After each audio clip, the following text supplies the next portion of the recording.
السلام عليكم ورحمة الله وبركاته. أهلا. سڵاو و ڕەحمەتی خوداتان لەبێت. لە بەشی دووەمی هەفپەیڤینەکەمان لەگەڵ دکتۆر ڕامی خەلیفە توێژەر و بیرمەند و ئەکادیمیا لە زانکۆی پاریس لە فەلسەفەی سیاست.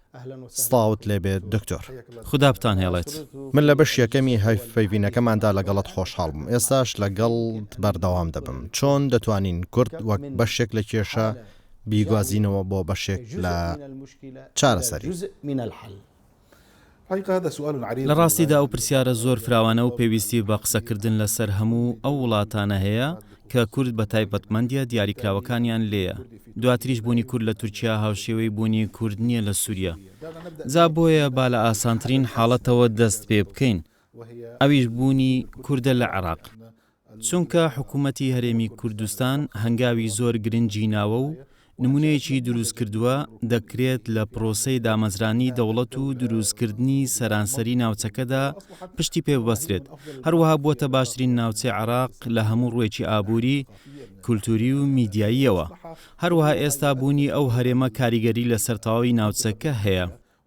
هەروەها بە بڕوای من سەرکردایەتی حکوومەتی هەرێم کاریگەری لەسەر تەواوی دۆزی کورد هەیە. ئەمەش بابەتێکی ئەرێنیە بە تایبەت کە حکوومەتی هەرێمی کوردستان هیچ ئایدۆلۆژیایەکی نییە، هەرچەندە هەڵبەتە ئەو بە شێوەیەکی گشتی گوزارش لە بەرژەوەندی نەهامەتی و مەینەتیەکانی کورد دەکات، بەڵام لە هەمان کاتدا ئەو خوێندنەوەیەکی باشی بۆ واقعی ناوچەکە و واقعی نێودەوڵەتی هەیە. هەڵبەتە لە سووریا دۆخەکە جیاوازترە. لە سووریا ئێستا لە قۆناغی داڕشتنی دەوڵەتین و نازانین شێوەی ئەو دەوڵەتە چۆن دەبێت کە دوای ڕووخانی ڕژێمی بەشار ئەسەد و دەست بەکاربوونی ئەحمەد شەرعدا دەمەزرێت و نازانین بەکوێ دەگات. هەر لەو چوارچێوەدا من باسی ئەو دانوستانانە ناکەم کە لە نێوان حکوومەتی سووریا و هێزەکانی سووریای دیموکراتدا بەڕێوە دەچن، چونکە ئەمە پرسێکی سیاسیە و زۆر هۆکار کاریگەریان لەسەر هەیە. بەڵام من باسی ئامادەکاری کورد دەکەم لە دەوڵەتی سووریادا، لەبەرەوەی ئەوە بابەتێکی گرنگترە و لەوانەشە گرنگێکی زۆر زیاتری هەبێت. هەروەها کوردی شەندێکان گاوی بەرجەستەی ناو چوونەتە وەرچەرخانێکی تازە.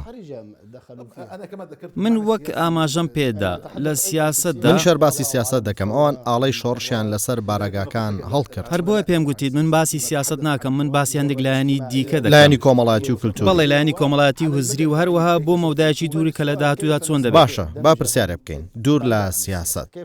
چۆن دەتوانین کورد بکەینە بەشێکی ڕاستەقینە کە هەست نەکەن؟ دکتۆر، مرۆڤکەی ناسنامە ڕاستەنەکەی بەدەستدێنێت. کاتێک هەست دەکات هیچ کەسێک دان با خۆی و مافەکانی دانانێت.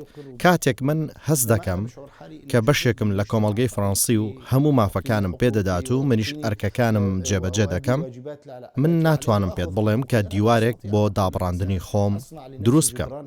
بەڵام کاتێک تۆ من جیا دەکەیتەوە و پێم ڕازی نابیت و بتەوێت کەسایەتی من بتوێنیتەوە، ئەو کات منیش کۆشش دەکەم و دەبمە داکۆکیکاری ناستامەیەکی توند. چۆن دەتوانین ئەمە چارە بکەین؟ واتە ئەمە پرسیارەکەیە. سەرەتا من تەنیا کۆمنتێکم هەیە. بەداخەوە لە ماوەی 14 ساڵی ڕابردوودا سووریا بە جەنجی ئەهلیدا تێپەڕی، دواتریش لایەنەکان چەندین گوتاری توند ئامێزیان بەرامبەر بە یەکتر بەکارهێنا. ئەمە جگە لە داعش و تیرۆرستان کە نەک تەنیا سەربەڕێکخراوی ڕادیکاڵی وەسف دەکران، بەڵکو هەندێک جار بەوەش وەسفیان دەکردن گوایە ئەوان شۆڕشیان کردووە. هەروەها بەداخەوە ئەوەی تۆ ئاماژەت پێیدا یەکتر ڕەتکردنەوەی نێوان لایەنەکانی مەرسێکی گەورەیە. دواتر من پێم وایە پەنابردن بۆ سێ میکانیزمی سەرەکی دەستەبەری ئاوێتەکردنەوەی کورد بە سیستەمی سیاسی و کۆمەڵایەتی و کولتوری دەکات لە سووریادا. خاڵی یەکەم بابەتی هاوڵاتی بوونە. گومانی تێدانیە کە بەرزکردنەوەی چەمکی هاوڵاتی بوون و سیرکردنی هاوڵاتیانی سووری وەک ئەوەی کە خەڵکی ڕەسەنی سووریایە بەبێ لە بەرچاوگرتنەوەی نەتەوە کولتور و ئاین و وا سیر بکرێت کە هەمان ئەرک و مافی هاوڵاتی لە دەوڵەتدا هەیە و ئەمە خاڵی سەرەکیە. بۆ نمونە ئەمە خاڵی جیاکەرەوەی فەڕەنسایە کە لەوانەیە لە سەرکردایەتەکەی جیاواز بم، بەڵام لە کۆتاییدا من هاوڵاتیەکی فەڕەنسیم و هەموو ئەرک و مافێکم لە وڵاتە هەیە. هەر بۆیە ئەمە خاڵ یەکەم و سەرەکی و جەوهەریە. خاڵی دووەم بریتە لە یاسا. دەبێت وڵات دەوڵەتی یاسا بێت. واتە یاسا وەک دانی چاقی وایە و پێویستە قەب لە هەموو پێکاتەکان بگرێت چ کورد بێت یان عەرەب یانیش چیچانی و کەمینە و پێکاتەکانی دیکەی سووریا. بابەتی سێم پێکاتووە لە ڕێخستنی سیاسی، چونکە لە کۆتاییدا سیستەمی سیاسی گزارشتە لە تەفگەرێکی کۆمەڵایەتی، ئەو بە تەنها پرسی ڕێخستن نیە بەڵکو ڕێخستنی سیاسی گزارشت لەو حاڵەتە دەکات. جا بۆیە هەرچەندە زیاتر بەشدار بیت لە میکانیزمەکانی بەڕێوەبردنی وڵاتدا، ئەوەندە هەست بە گۆڕانکاری لە سیستەمی سیاسی دەکەیت و بەم شێوەیە تۆ دڵسۆزی زیاترت بۆ ئەو وڵاتە و ئەو سیستەمە سیاسیە دەبێت و لەمەش زیاتر تەنانەت بەرگریشی لێ دەکەیت و ئامادەیت بۆ قوربانیدان لە پێناومانەوەی ئەو سیستەمە سیاسیەدا. دکتۆر ئەگەر بمانەوێت بۆ کورد هەڵوەستە لەسەر هەندێک نمونە بکەین، وەک چوونە ناو کاری سیاسی و کللتوری و کۆمەڵایەتی، تۆ هیچ نمونەیەکت هەیە؟ من نمونەیەکی پێکەوە ژیان بەبیر دەهێنمەوە کە خۆم هەستم پێی کرد. کاتێک سەردانی هەرێمی کوردستانم کرد، چاوم بە ژمارەیەکی زۆری برا عەرەبەکان کەوت کە لە هەرێمی کوردستانن کە لە سووریاوە کۆچیان کرد بۆ ئەوێ. لە نێوان من و ئەوانیشدا بەوەی من کورد بووم و بەهۆی ڕژێمی بەعس لە دیمەشق نەمتوانی فێری زمانی کوردی ببم، بەڵام لە نێوان من و عەرەبەکاندا لێک نزیکی هەبوو، بەیەکەوە دەژیاین. واتە بەم شێوەیە بوو. کاتێک دەچوومە ماڵەکانیان، هەندێک پرسیاری دوور لە بابەتی میدیایم لەوان دەکرد و پیانم دەگوتن ئێوە لە هەرێمی کوردستان هەست بە چی دەکەن؟ ئەوان دەیانگوت بە هیچ شێوەیەک هەست بە غەریبی ناکەین، هیچ یاسایەکی تند لەسەرمان جەبەجێ ناکرێت و هیچ مامەڵەیەکی وامان لەگەڵدا ناکرێت کە بڵین پراوێز خراوینیان ڕەت کراوینەتەوە، یاخود بڵێن ئێوە بوونەتەوە کاری کێشە و کارەسات و هەژاری و ئابووری یانیش داوای دەرکردنمان بکرێت و هەر شتێکی دیکە. دکتۆر، ئەو پێکەوە ژیانە خۆی تێکەڵبوونە بە یەکتر. من دەمەوێت خوێندنەوەی تۆ بۆ ئەم حاڵەتە بزانم. هۆکاری ئەم پێکەوە ژیانی هەرێم چییە؟ هەروەها لەبارەی نمونەکانی تۆش دەکەم. لە هەزر و گێڕانەوەکاندا لەبارەی کورد، ئەو نمونانە کێن کە بتوانین وەک بەڵگەنامەیەکی خێر و دەمەوانەیەکی سەقامگیری بۆ وڵاتەکەیان ناویان ببێت. هەڵبەتە ئەوەی پەیوەندی بە نمونەی هەرێمی کوردستانەوە هەیە، من پێم وایە کە هەستکردن بە متمانە لەلایەن حکوومەتی کوردستانی عێراقەوە هەیە. دواتریش ئەو هەستکردنەیە کەوا دەکات لەسەر بنەمای یاسا مامەڵە بکرێت. هەروە حکوومەتی کوردستان زۆر بەباشی درک بەوە دەکات کە پرسی یاسا پرسێکی سەرەکی و جەوهەریە. بۆیە ئەو پێی وایە ئەوە هەر یاسایە کە پێویستە بەرامبەر بە هاوڵاتیانی کورد یان عەرەبیانیش هەر پێکاتێکی دیکە لەسەر خاچی کوردستان پێوە پابند بن. واتە یاسایە کە جڵەوی نیشتە جێبوونی ئەو هەوڵاتیانە و چۆنیەتی مامەڵەکردن لەگەڵیان دەکات. بەلایانی کەمەوە ئەمە لە چوارچێوەی گشتی مامەڵەکردندایە بە تایبەت وەک دەزانی تەنانە زۆرێک لە ڕۆڵەکانی گەلی عێراقیش کە لەلایەن میلیشیاکانەوە هەڕەشیان لەسەر بووە پەنایان بۆ هەرێمی کوردستان هێناوە. ئەمەش بە پلە یەکەم بۆ ئەوەی کە ئازادی ڕادەربڕین و هەروەها بۆ ئەوەی ئەو کەسایەتیانە ڕۆڵێکی سیاسیان هەبێت. دواتریش من پێم وایە ئەمە نمونەیەکی نزیکە لەوەی کە باسمان کرد، بەو واتایەی کە چەمچی هاوڵاتی بوون بەسەر هەموواندا جێبەجێ دەکرێت و دەوڵەتی یاسا کە یاسا بەسەر هەموو کەسێکدا جێبەجێ دەکات.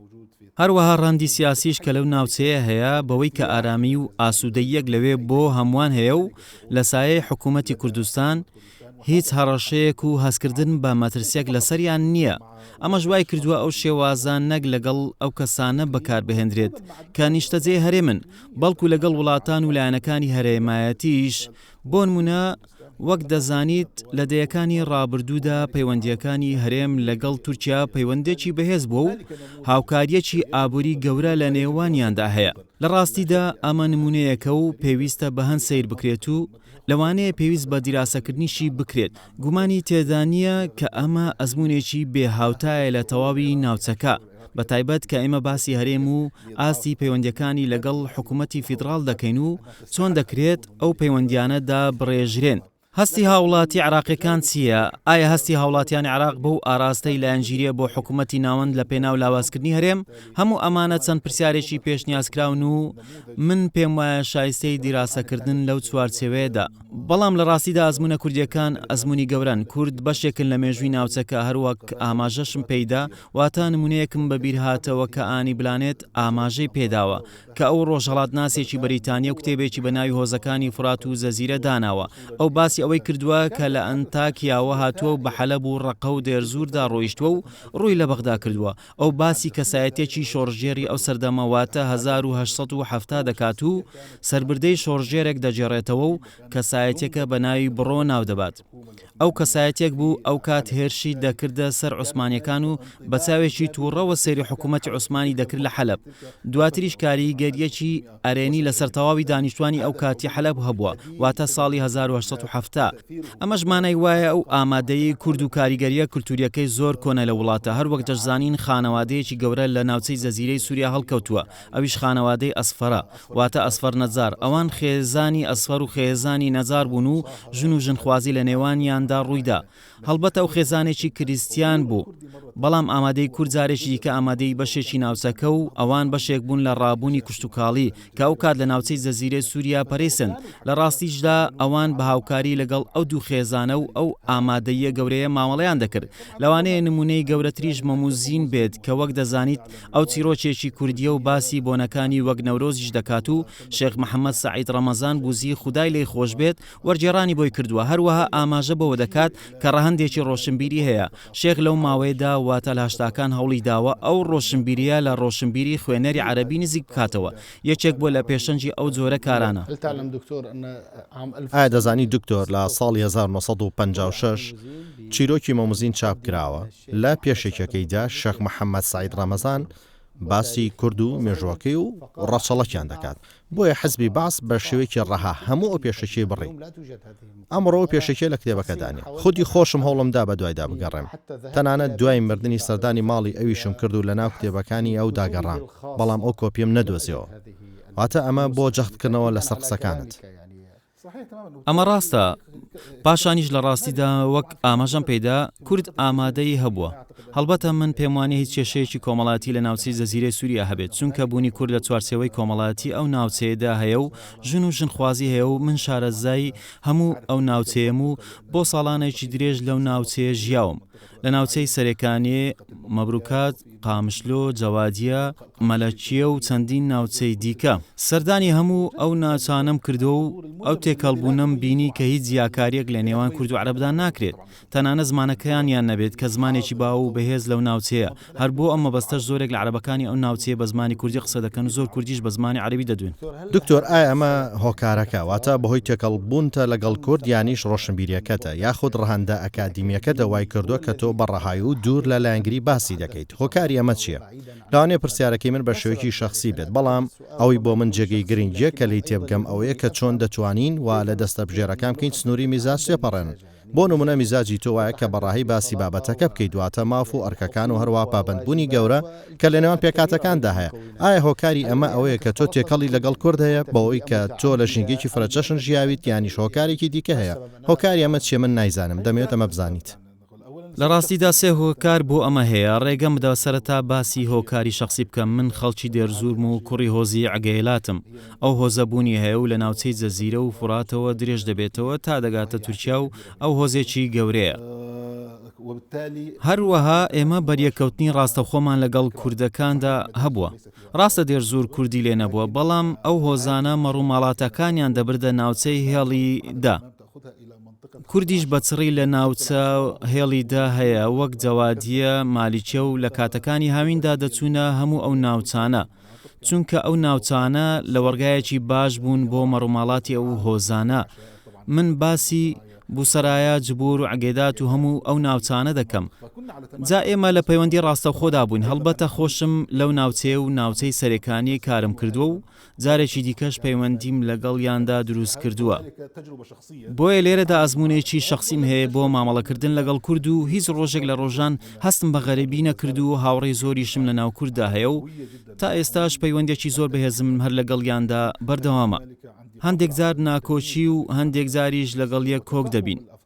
بەڵام من توانای ئەوم هەیە کە جیاوازی لە نێوان پەیوەندی کەسی و تێگەیشتن لە ڕاو بیرۆکەکان و هەڵوێستە کەسیەکان و سیاسیەکاندا بکەم کە لەوانەیە لێرە و لەوێ جیاواز بن. هۆکاری دووەم ئەوەیە کە من بە پلەی یەکەم هاوڵاتیەکی سووریم و دەمەوێت وڵاتەکەم لە پێشکەوتندا بەرەو پێشەوە بینم و باوەڕم وایە تا ئەو کاتەی تێکەڵ نەبوون لە نێوان پێکهاتەکاندا نەبێت. ئەمە کۆسپولەم پەر دەخاتە بەردەم پێشکەوتنی سووریا کە هیواخوازم ئەوە زۆر نزیک بێت و هیواداریشم پێشکەوتن بەرەو بنیادنانەوەی سووریا بۆ هەموو ڕۆڵەکانی هەبێت، چ هاوڵاتیانی کوردیانیش غەیرە کورد. دواتریش ئەمە پرسێکی سەرەکیە و لە ڕاستیدا پرسی ئەوەی کە پێکاتەیەک یانیش توێژێکی کۆمەڵگا هەز بەستەم کاری بکات. من پێم وایە ئەوە بە نەرێنی کاریگەری لەسەر شێوەی دەوڵەت دەبێت و کاریگەری لەسەر شێوەی سیستەمی سیاسی دەکات کە هیوادارین سیستەمێک بێت کە دادپەروەری بۆ هەموو پێکاتەکان دەستەبەر بکات، هەروەها خۆشگوزەرانی کۆمەڵاتی بچەسپێنێت. ئەمەش ئەوەیە کە هیوای بۆ دەخوازین. هۆکاری سێم پرسی ڕەهەندی ئەکادیمیە، بەوەی کە من گرنگی بە فەلسەفە دەدەم و من پسپۆڕی بواری فەلسەفەی سیاسیم، هەروەها لە چوارچێوەی هزری عەرەبی و فەلسەفەی عەرەبیشدا کارم کردووە، هەروەها لە چوارچێوەی هزری عەرەبی هاوسەرخ. پاشانیش مێژووی وڵاتانی عەرەبی بەلای منەوە وەک بەشێک لە توێژینەوەکەم مێژوویەکی سەرەکیە و چۆن ئەو مێژووە کاریگەری لەسەر ئاراستە هزریەکان لای زۆرێک لە ڕۆناکبیرانی عەرەبی کردووە. دواتریش دۆزی کورد بەشێکی زۆر کاریگەر بووە لە هەموو بەرەو پێشچوونەکانی ناوچەکە، بەتایبەت لە سووریا و لە عێراقدا. هەروەها من زۆر گرنگیم بە ئەزموونی بەحسیەکان لە عێراقداوە و هەڵبەتە من بەو پەڕی نەرێنیەوە سەیری کردەوەکانی ڕژێمی بەعسم کردووە بە سەرۆکایەتی سەدام حوسێن لە ماوەی ساڵانی هەژداکان و نەوەدەکان و کاریگەریەکانی نەک تەنها لەسەر عێراق بەڵکو لە سەرتەواوی ناوچەکە چ لە پرسی داگیرکردنی کوێیت و ئەنفال و شێوازی مامەڵەکردنی لەگەڵ پێکاتەکان. من پێم وایە خوێندنەوەی باش وات لێ دەکات هەڵەکانی مێژوو دووبارە نەکەیتەوە و لێشت دەخوازێت کە هەڵا مێژوویەکان دووبارە نەکەیتەوە. ئەمەش ئەوەیە کە هانی خوێندنەوەی زیاتری واقعیانە دەدات و مەودایەکی لۆژیکی لەو دیاردەیەوە بگریت کە دیراسەی دەکەیت و سروشتی توێژینەوەی سیاسی بەم شێوەیە. واتە ئەمڕۆ لە چوارچەوەی ئەو ڕستەیەی ئاماژەت پێدا، واتە خوێندنەوەی هۆشیارانە. چۆن دەتوانین خوێندنەوەی هۆشیارانە بۆ دۆزی کورد بکەین؟ لێرەدا فەرموودەیەک هەیە ئین الله یەزع بالسوڵتان ما لا یەزع بالقورئان، واتە خودای بەدەسەڵات ئەو شتانە دەگرێت کە بە قورئان ناگیرێن. بە واتایەکی ڕوونتر ڕێخستنی سیاسی بوار بۆ هەموو تێکەڵبوونی پێکهاتەکان لەسەر ئاستی نیشتیمانی و ناوچەکە بەگشتی دەکاتەوە. دواتریش هەر کەسایەتێک هیواخوازە ئەو سیستەمە ڕێخستنە سیاسیە لە سووریا بە شێوەیەک بێت کە هەموو لایەنەکان بەیەکەوە کۆ بکاتەوە. ئەمەش لە پێناو گفتوگۆکان لە نێوان خۆماندا بە بڕوای من گفتوگۆ زۆرێک لەو بربەستانە دەشکێنێت کە لە نێوان تاک و کۆمەڵەکاندا هەیە. مرۆڤ دوژمنی ئەو شتەیە کە نایزانێت. هەڵبەتە من قسە بۆ کەناڵێکی کوردی دەکەم، ئەمەش بەرپرسیارەتی کوردەکانە کە قسە بۆ ئەوانی دیکە بکەن و گزارش لە خۆیان بکەن و هەندێک ڕووناکبیری کورد هەبن قسە بۆ گەلانی ئەو ناوچەیە بکەن.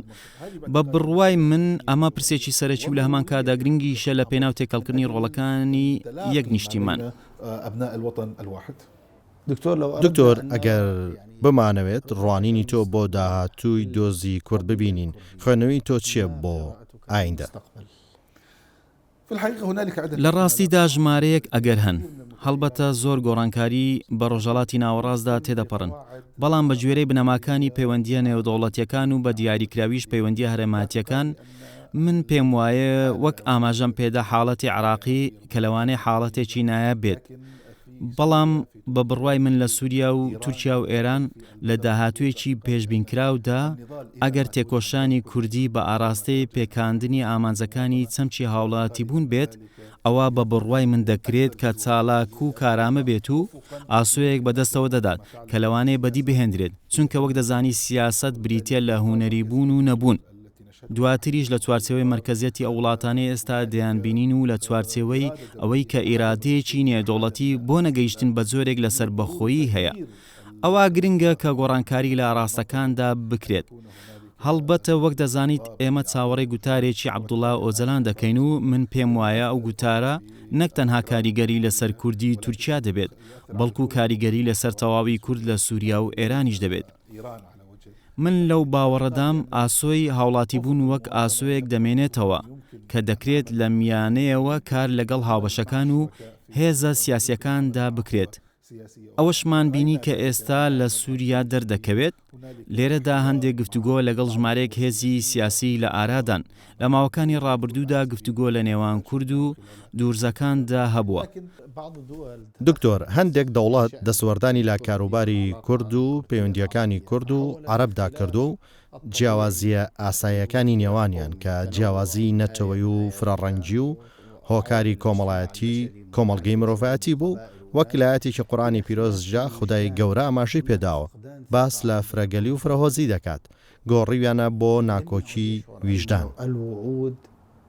لێرەدا بێمتمانەیی لەلایەن کورد دروست بووە، چیتر هەست ناکات بەڵێنەکان چارەی دەردی بکەن و دەترسێت لەوەی لە هەر سەقامگیرێکدا خۆی یەکەم قوربانی بێت. هەروەها کێشەیەکیش لەوەدایە کە لێرە بەناپاک و گوماناوی لای هەندێک لە عەرەبەکان ناو دەبرێت، کاتێک پێ دەڵێن ئەمانە بە ئەمریکی بوون، لەگەڵ ئەوەی بمبورەکە و قسەیش دەکەم، بەڵام هەمووان لە چوارچێوەی پرۆژەی ئەمریکادان.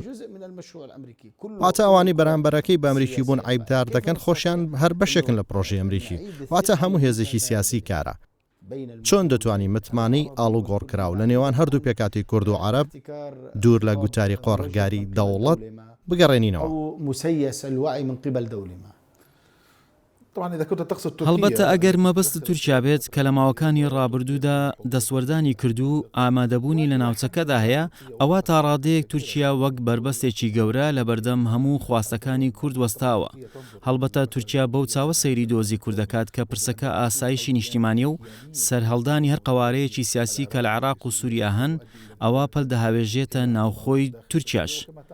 وەک دەشزانیت بە ملیۆنان کورد لە تورکیا هەنوو لە تورکیا. من مەبەستم تورکیا نەبوو، بەڵکو تەنانەت ئێرانیش بە جۆرێک لە جۆرەکان لە ڕێگای میلیشیاکانەوە لە عێراق دەسوەردانی دەکرد و هێرشی دەکردە سەر هەرێمی کوردستان و هەمیشە هەوڵی دەدا کێشە بۆ هەرێم بنێتەوە. واتە من بە شێوەیەکی گشتی باز دەکەم.